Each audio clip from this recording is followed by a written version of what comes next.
So I definitely believe there has been a delay of care, a backlog of care. It is very, and without seeing the exact data, I anecdotally believe that to be, region specific, depending on how bad that is. Mhm. You do also have regions that, at times are hit harder with a COVID outbreak and resources are being taken away from, one department to another. And so Sure. you obviously have even on all regions, cyclical changes and delays, reschedules, progressions in medical conditions getting worse where they shouldn't have and should have been picked up. So you are going to see that. I don't think you'll see a super spike in elective care. Okay. The knee scopes, the things that perpetually can go on a couple of years. I don't think there's a lot of extra capacity in some regions to, work twice as long to catch up. I think they just get delayed over time. But I think other areas where there's always been, extra volume and you didn't have to wait to get into something, and again, I think it was geographic regions and how much oversaturation you may have in a medical facility area. I think of North Texas being in like a super hyper competitive area where I think we have as much advertising for medical care as we have for food. I think that creates more medical care than may have been baseline necessary in the first place. But that has definitely changed through a pandemic, and those that do simply, non-critical medical care, I don't think they slowed down too much unless their resources got sucked into it. Those that do the critical care, it's going to be a delay, a more adverse, disease prognosis. Are the claims going to be higher? I do think so. Welcome to the Rockstars Rocking podcast, powered by Voluntary Disruption, a show dedicated to people who are crushing their business and life goals. These are bite-sized conversations with leading rock stars in their respective industry who are pumped to share their story to help drive you to the next level. So, are you ready to rock? Speaking of rock stars, here's your host, Eric Silverman.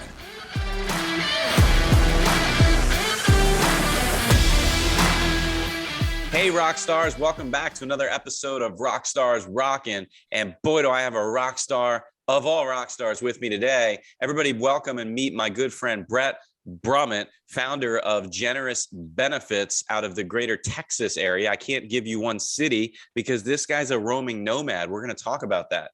Welcome, Bret. Thanks for having me, Eric. It is a pleasure to join. Absolutely, man. I appreciate it. Look, man, we've known each other for many years at this point, met probably on social media and then hooked up at a bunch of industry-wide employee benefit conferences because we're those really fun, exciting, and engaging employee benefits folks. So everybody knows how fun and party like we are. I wanted to dive in, if you don't mind. I have a number of things that I want our audience to learn about with respect to your thoughts and philosophies on a number of different topics. So the first thing on my mind is how did you, as I ask this to folks all the time in various industries, but how did you go from basically, in this case, you went from the claim side of the insurance world on the property and casualty world to the employee benefits side? Like, what made you make that jump? Because that was a life-altering career change because you've stayed in this side of the world ever since. Yeah, that was, unintentional journey.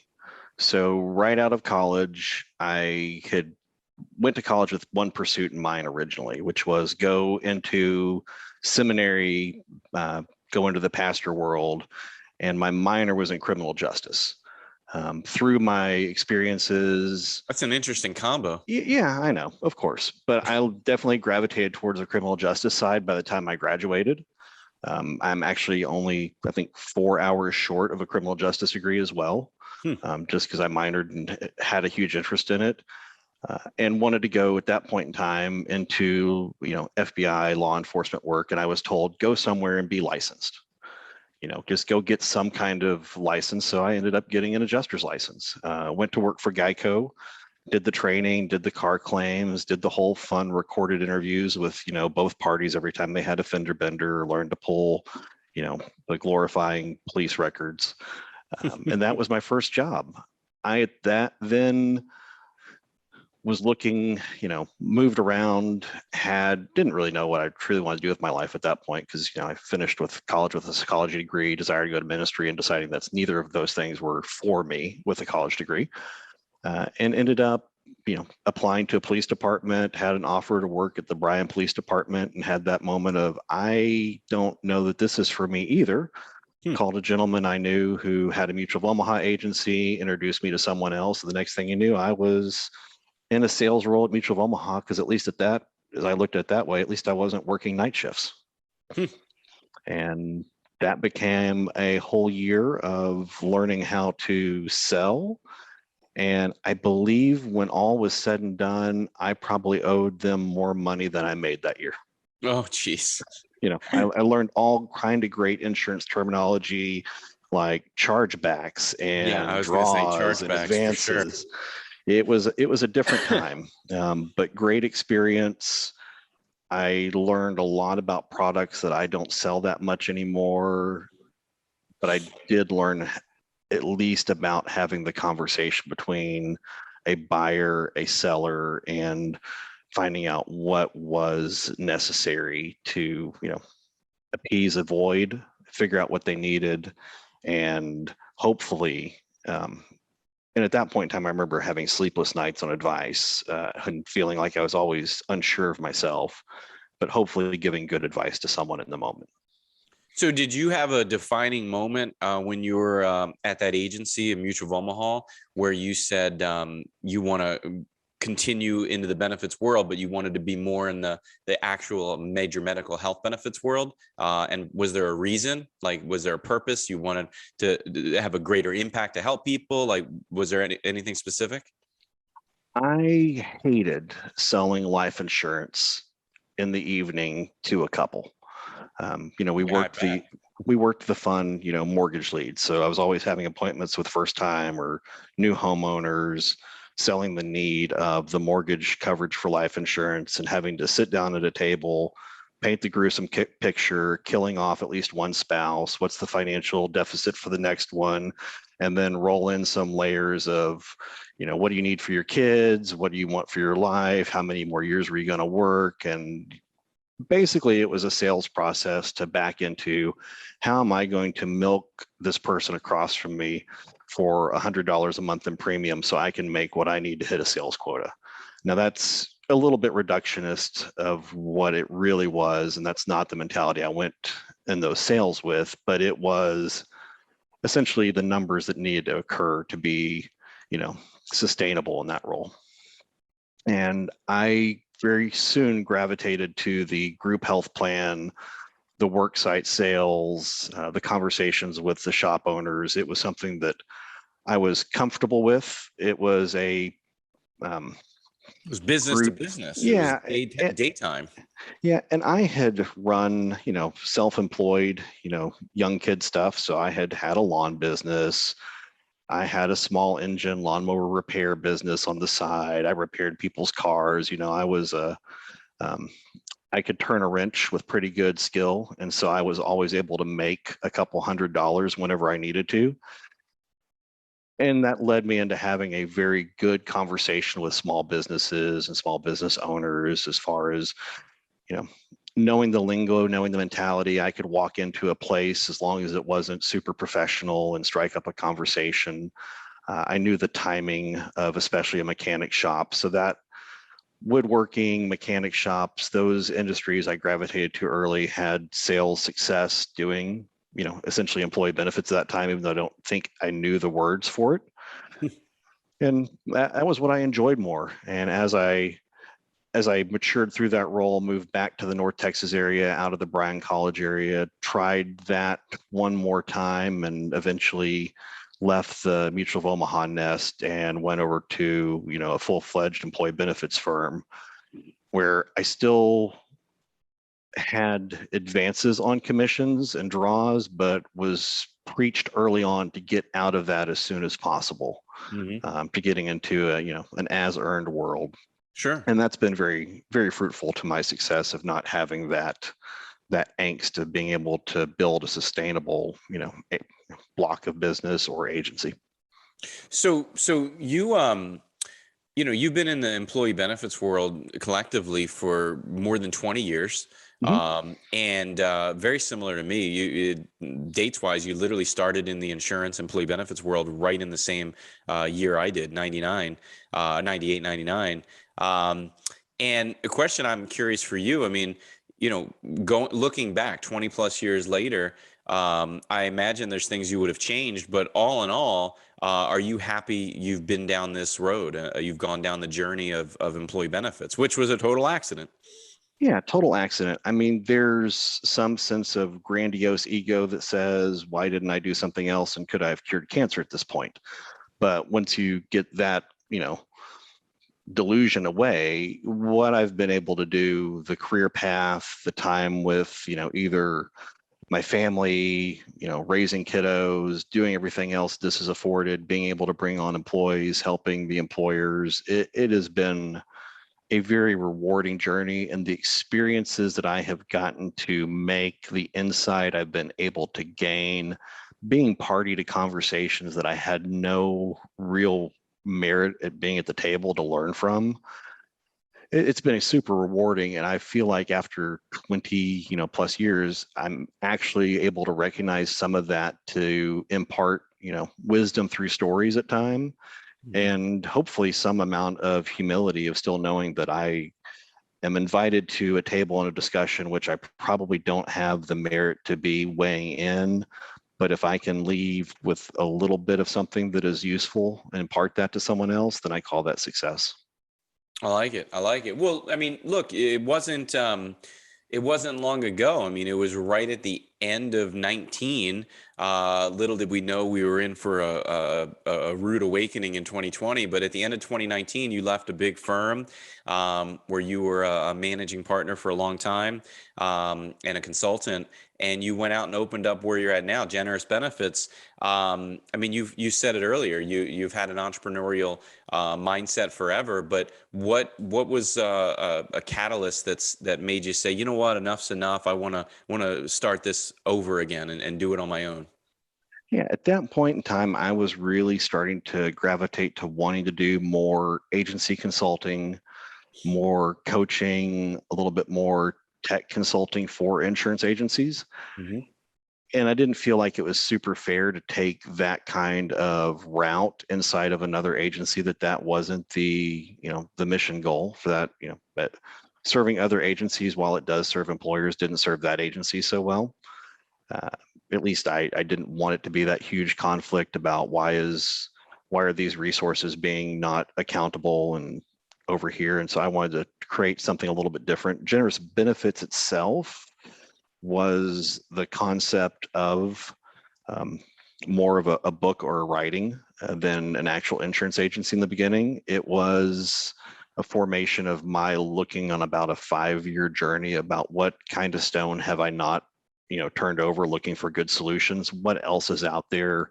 Hearing the success stories that I couldn't comprehend people having with health insurance or other employee benefits items, about successes, about removing financial barriers, being able to take savings and create 401k investment for a company for waste they were using in the health plan. These huge success stories caused me to go on that path, and I really wanted to find something different. I realized I also needed to take a more generous, wider view of what I considered employee benefits and learned from those brokers, those companies, different movements in the industry, different anti-insurance movements in the industry. What were the successes they were finding? And that was really where I took that and said I needed a more generous look at it. And that's how I viewed that journey that I'm still on today. It is not a more holistic, but a wider view and a more open understanding of what's going on in different subsets of employer communities, social communities, regarding benefits, health, what is really impacting people in a day-to-day life. And so that was originally going to be more of a writing at that point in time, I decided I needed a place to exist. So when I spun off, Generous Benefits actually became the name of the agency as well. So what's the status of that writing, that book? It is about the same status it was in 2019. It is a concept on a white erase board with like 20 bullet points that as you build a firm and a new career, not a new career, but start your career over again, that's kind of been put on the back burner from a writing standpoint. Is it still, is there still a pilot light, or?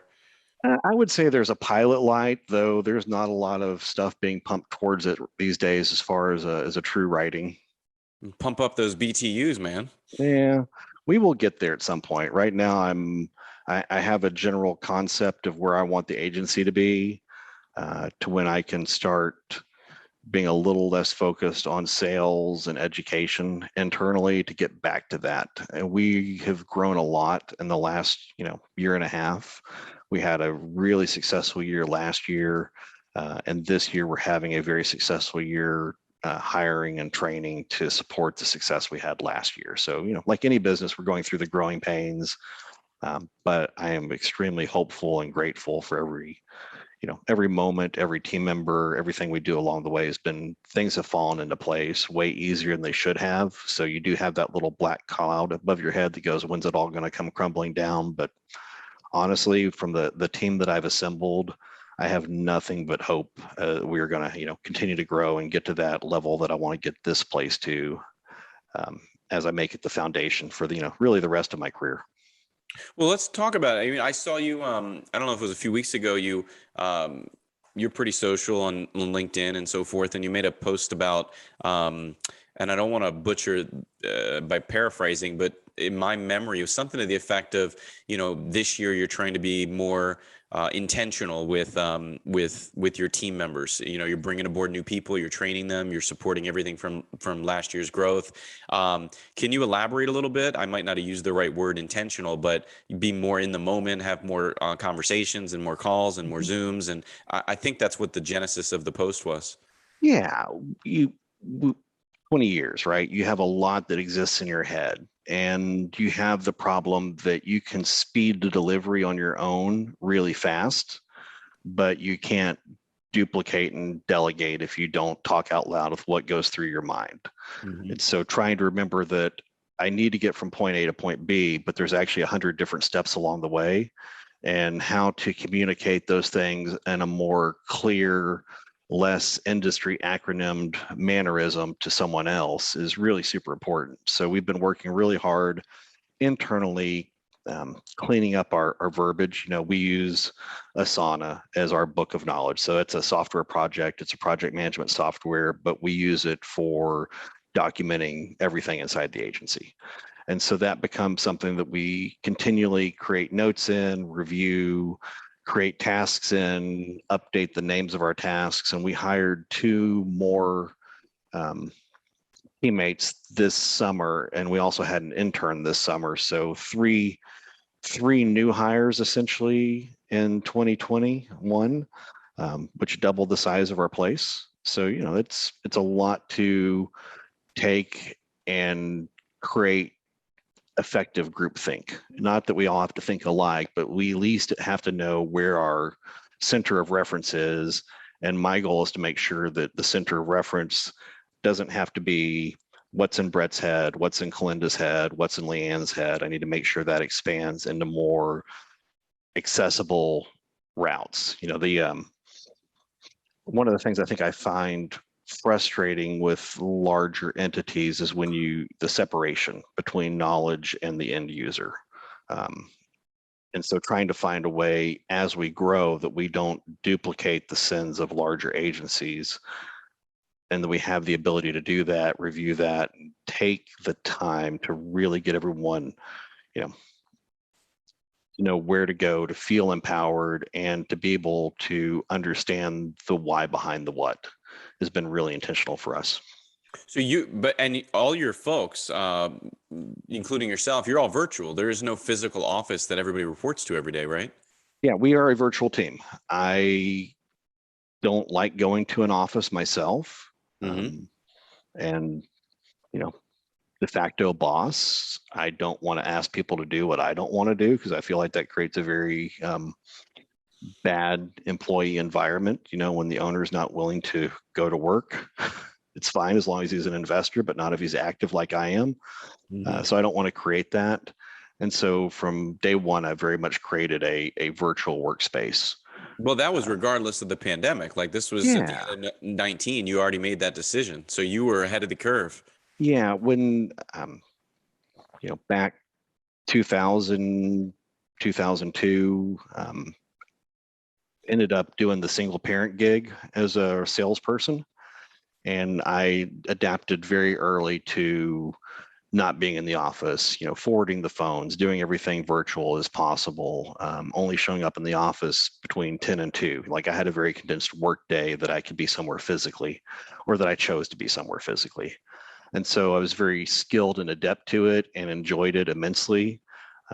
I find that personally, I do need to kind of, every now and then step out between, 1 p.m. and 3 p.m. and use a wrench or a sander on a car and just do something different than work, just to cycle back and be fresh on what I need to get achieved that day.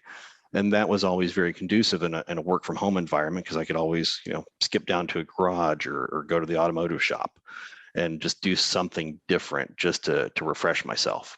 And so that's really, something I still hold very dear to my central personality. And, if a company that you start is somewhat a cult of your own personality, that's something that's central to me.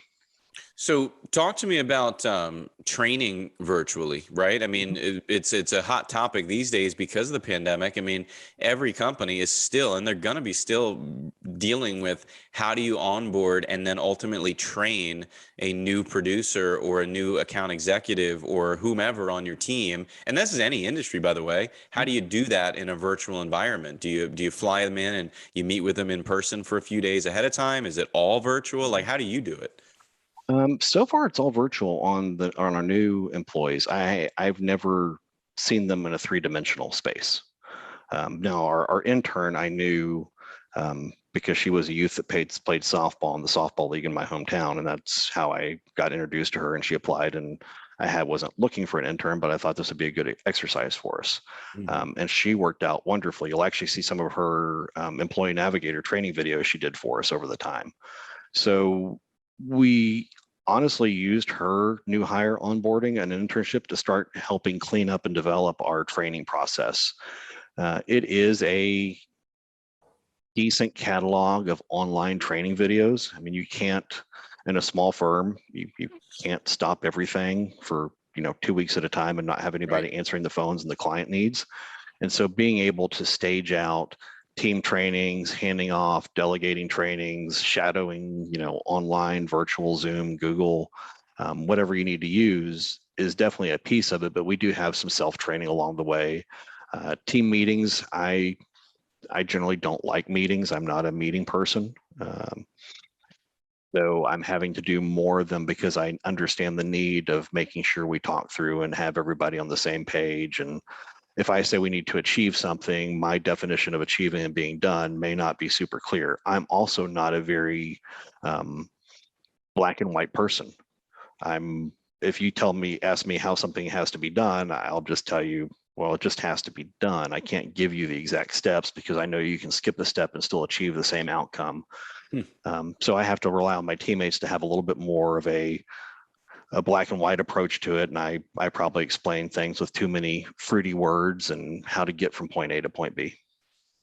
So let me switch gears a little bit. I'm curious your thoughts on, we did talk a little bit about work from home and the pandemic, but let's talk about the pandemic and the impact on medical plans moving forward, right? Not everybody listening is a employee benefits insurance expert. So just to kind of set the stage here, I mean, there was for most of 2020, depending on the state, I know you're in Texas, a little bit different, but, for most of the country, people were not getting their routine checkups and physicals and mammograms and cancer screenings and getting, elective or routine procedures done that they otherwise would have. So I feel like I've heard that the 2020 claims were rather low. Do you think that's going to pile up over the course of the next few years? Do you think there's going to be people that are going to have medical challenges that could have potentially been avoided had they had their routine screenings and so forth during 2020? What are your thoughts on all that stuff? So I definitely believe there has been a delay of care, a backlog of care. It is very, and without seeing the exact data, I anecdotally believe that to be, region specific, depending on how bad that is. Mhm. You do also have regions that, at times are hit harder with a COVID outbreak and resources are being taken away from, one department to another. And so Sure. you obviously have even in, on all regions, cyclical changes and delays, reschedules, progressions in medical conditions getting worse where they shouldn't have and should have been picked up. So you are going to see that. I don't think you'll see a super spike in elective care. Okay. The knee scopes, the things that perpetually can go on a couple years. I don't think there's a lot of extra capacity in some regions to, work twice as long to catch up. I think they just get delayed over time. But I think other areas where there's always been, extra volume and you didn't have to wait to get into something, and again, I think it was geographic regions and how much oversaturation you may have in a medical facility area. I think of North Texas being in like a super hyper competitive area where I think we have as much advertising for medical care as we have for food. I think that creates more medical care than may have been baseline necessary in the first place. But that has definitely changed through a pandemic, and those that do simply, non-critical medical care, I don't think they slowed down too much unless their resources got sucked into it. Those that do the critical care, it's going to be a delay, a more adverse, disease prognosis. Are the claims going to be higher? I do think so. I do think we will see an increase in that. I do think we had a artificially different 2020 claims year. From what I'm seeing right now, as I look at claims and incidences, I am seeing a lot more of a need in the mental health area, a higher number of claims coming through that area, a higher number of my employers asking for resources in that. And right now, we're recording this in September of 2021. I'm seeing more claimants in higher dollar care costs that are both COVID and non-COVID related than I saw all of last year. So I would agree, and I'm no major medical health expert like yourself, but from the conversations I've had with other folks in the industry that like yourself, and certainly my take on it, I'm still in the employee benefits industry this whole year, all these years. I see it, and what I've had other advisors like yourself tell me, and I assume you'd agree, is that when you're able to give good news to an employer in 2020 about the way their plan ran, that's good, but you also need to caution them with don't get too excited because we don't know what's in store for 21 and 22 based on everything you just talked about. And I think that may be where, you and I don't have a great knowledge of how to base this on, right? We've only lived, 40 something years. We don't have 150 years of ebbs and tides to figure out how the flow of this works. Sure. through great global pandemics. But we do have industry swings. We have different changes in the market that have their own, high tides, low tides, and claims. And I think anytime we have good news as an employer, we always have to caution it with, but this has to be viewed as a here and now and not necessarily an ongoing trend. Right. I always try to explain things in 5 or 10 year increments when we're talking to employers. Like, you're going to have the ups and downs. The question is, when we look back at it a totality of 5 years, are we flat? Are we ahead? Are we behind? And this is one of those where 2020 may have been a great claims year. When it comes to insurance pricing renewal, though, a great claims year did not necessarily lead to lower pricing for 2021. I do think there was a lot of actuarial angst of not knowing. And I think that actually led into prices either staying stable or prices still increasing without the claims data to say that someone had a pending bad claim coming. Everyone just knows that there are some bad claims coming. And that's the very uncomfortable state we have to live in. And I think we'll probably be living in that tenuous state for another 2 to 3 years. Yeah. So speaking of it, let's flash forward, right? And this probably has happened to you, or maybe not, but maybe it's happened in the years past. But let's flash forward a couple of years, and you have an employer who's self-funded, meaning they're not with a fully insured major medical carrier like a Blue Cross type company, and you have an employer who had a bad year for whatever reason, or a couple of bad years, and they say, Brett, I'm done. I'm out. I'm waving my red flag, my white flag. I want to go back to the major medical fully insured side. What do you say to an employer who comes to you like that and is hitting the panic button after testing the waters and trying it out? I think you have to be very, very sensitive to that and understand exactly where they're coming from. Like someone that's had a couple of really bad years, they are feeling like they are either paying more, at least paying what they were before, or possibly paying more in a very different or more volatile payment cycle. That's a lot of pain. And there are very few self-insured products in that independent area that don't have a little bit of a different employee member experience too. And so you're coupling high costs with possibly some things that an employee views as a higher barrier to care. We call it cost containment, right? Sure.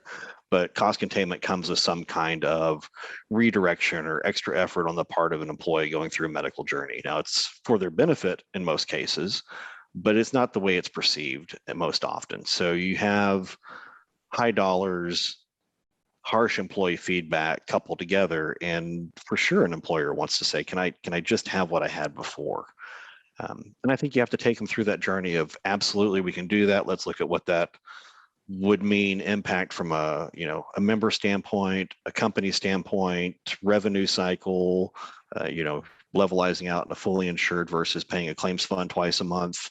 What does that look like for you? Does it achieve your strategic benefit? Are we doing it so we can level set and get started over, clean up for a couple of years, wait out some bad claims? Or are we doing it just as a knee-jerk reaction? So, you do have to dig in and figure out why. I personally am not opposed to that as part of the cycle. Now, it can be very difficult for some employers to go back to that, especially in the midst of a bad claims year. But if you're in a market that is willing to take on or tolerate that chance, and there's a good option, it's hard to argue against as a strategy, especially if you're also still looking at, maybe another year or two of high claims where it wouldn't be in your favor. It's great to go into a self-insured product coming off a great, claims year or 2 great claims year, to make sure you're starting in that, that position with your, not only your lowest cost, but your lowest stop loss factors, and being seen as an aggressive group that can do fun things instead of having to, be faced with hurdles every time you turn around. Yeah, no, no doubt, no doubt. So I wanted to lighten it up real quick as we start to wrap up. You've always been to me, you've always been into technology and automation, and you're always we've had this conversation. You've always been able and willing and interested to even be a guinea pig to explore new technology and new things that ultimately you want to be the guy that tests it on you and your employees before you introduce it and recommend it to your employer group clients. In just a few years ago, you were the Tech Advisor of the Year by one of the most prestigious industry magazines. So what's out there, man? It's 2021. Is there anything neat or creative that you're using that you like, whether it be benefits related or productivity related within your firm? Yeah, we are still using, it seems weird, but we're still using the software we used, 3 or 4 years ago, or at least that I was using 3 or 4 years ago. It is still, everything is, in the quote unquote cloud, but Sure. It's all, accessible remote. It's nothing new. Of the new things we have been testing out this year, we did bring on board, an airboat service. So it's fun and light education material. That's not necessarily light education material. Meh. It's insurance. Nothing's light about talking about dismemberment of 2 fingers, a pinky toe, and an arm. But you make it into kind of your social media experience, gift like tile or funny video to grab attention. So definitely looking for ways to grab employee attention where you can't reach them the way you used to be. I mean, I have not been in a conference room in a meeting with an employer now in over a year and a half. Right. That's fine.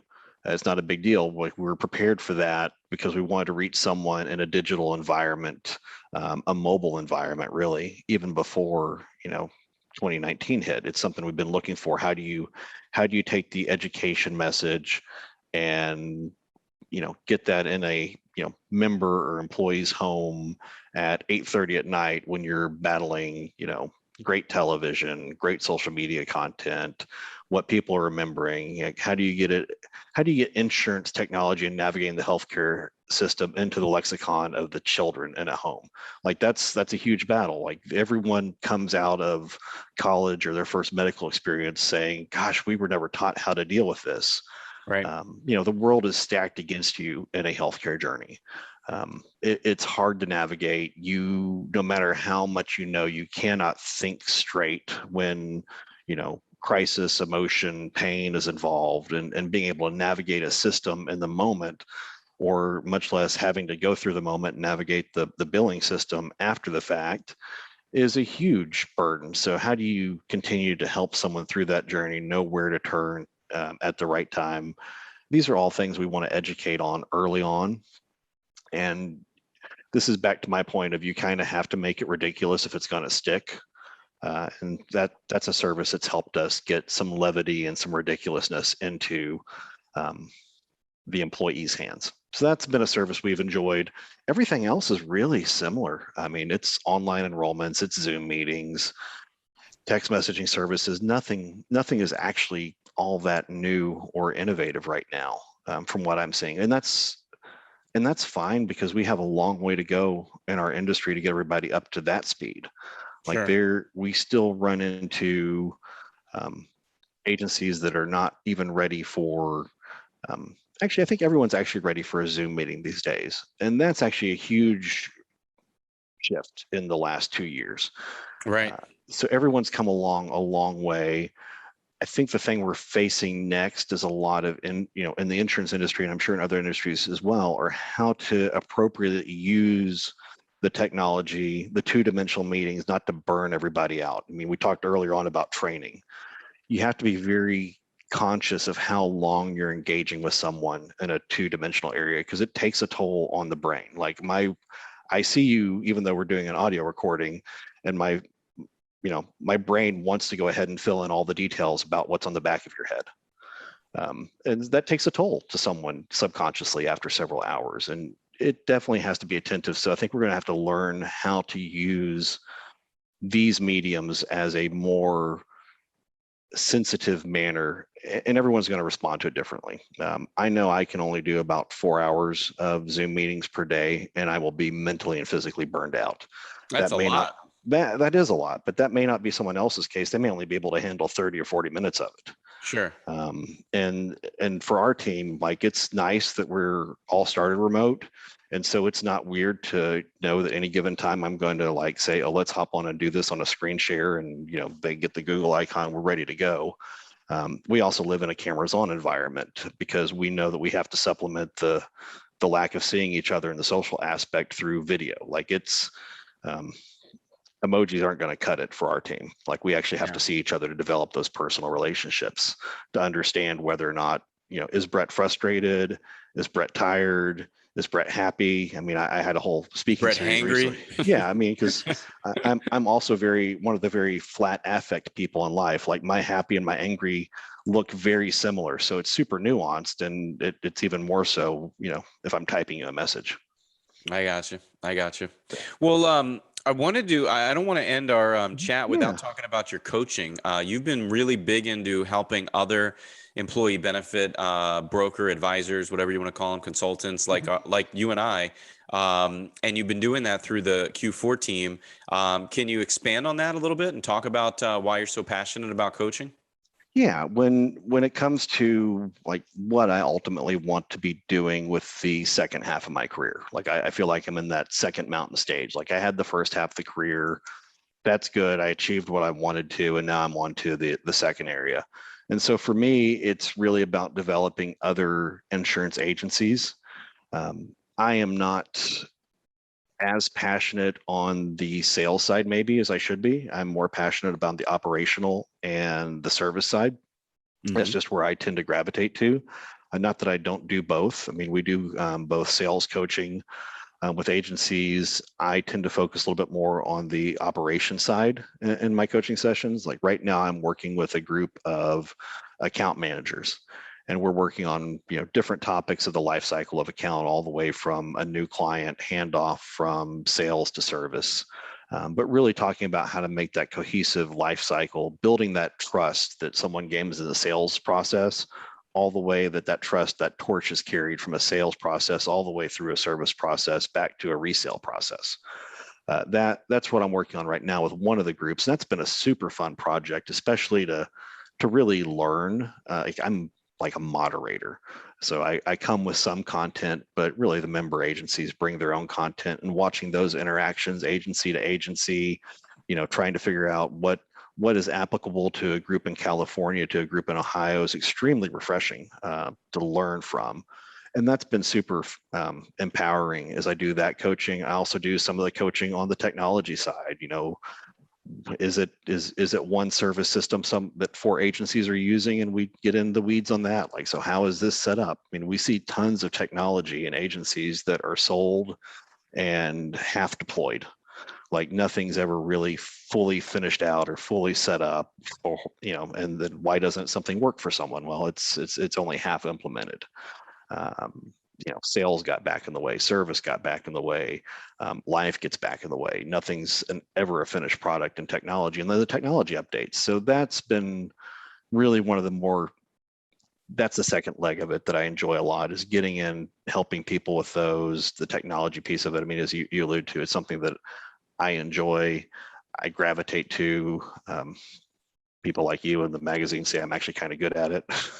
So I have friends all the time that going, "You're not a broker, you're a fintech guy," and I'm like, "Yeah, probably, but I'm still a good broker too." I would agree. I would agree. And I get that a lot too. I consider myself a communication and engagement, more like a marketing company that happens to sell insurance and do employee benefits. At least Yeah. that's how I like to phrase it, just because that's what I enjoy. You got to do what you enjoy. So Yeah. you like tech stuff and being creative, and I like some different things as well. So, Yeah. well, look, man, Yeah, actually, I don't. If you don't mind, I do want to circle back on that. oh, Just sure. because I Please. was thinking, it's the passion there isn't necessarily. I mean, it is coaching and seeing people thrive, but looking back to the agencies that I've been friends with, the agencies that I've been involved with, the joy for me is seeing that agency that thinks they don't have the ability to do it internally, and a lot of times either outsource or start looking for ways to exit. Mhm. Seeing them then turn to we've got this, we still want to own the client process, we don't want to be so removed through a private equity or venture capital arrangement to get this scope and scale. I think those are actually the ones that really excite me through that coaching process, to see the service team, to see the sales team, to see the ownership really empowered, that they actually have what they need, or if they don't have what they need, to feel like they can develop it. I think that's actually the part of the coaching passion that gets me super jazzed. I like it. Well, that's what gives you the fire in the belly. Yeah. And also, it sounds to me that it's the passion for more long term, right? You like helping employers and employees, and you're really damn good at it. But ultimately, you believe, and I agree with you, that you can have even a greater impact on, frankly, our industry by imparting all that you've learned, and trials and tribulations and experiences on other folks that are not up to speed, for lack of a better term. Yeah. And that has been a fun part of the journey. I mean, I do think we were still, I think technology definitely put the agencies in a crosshairs over the last decade. Hmm. I don't think that's the crosshairs we're going to be in over the next decade. I think we're going to be in a social realignment, the work from home alignment. I do think that the insurance industry is about to catch up and catch wind of a whole different set of assumptions over leadership, over gender roles, and a lot of bias that is already built in. I think that's really the next big wave of the insurance agency swing.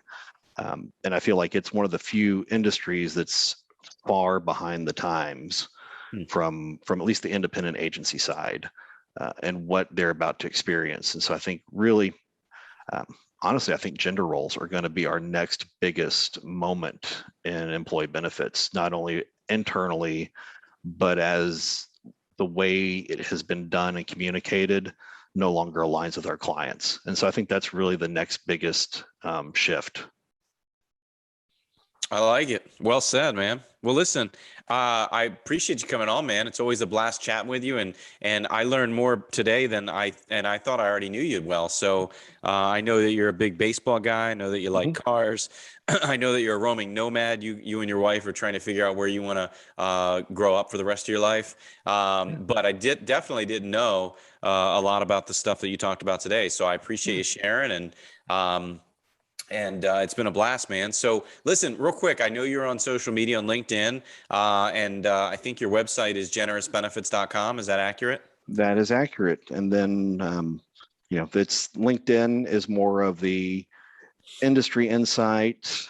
Our Instagram, Generous Benefits, is more of the consumer end user kind of items, more somewhat mixed between employer and employee facing content. Is same as Facebook. So those are our main channels.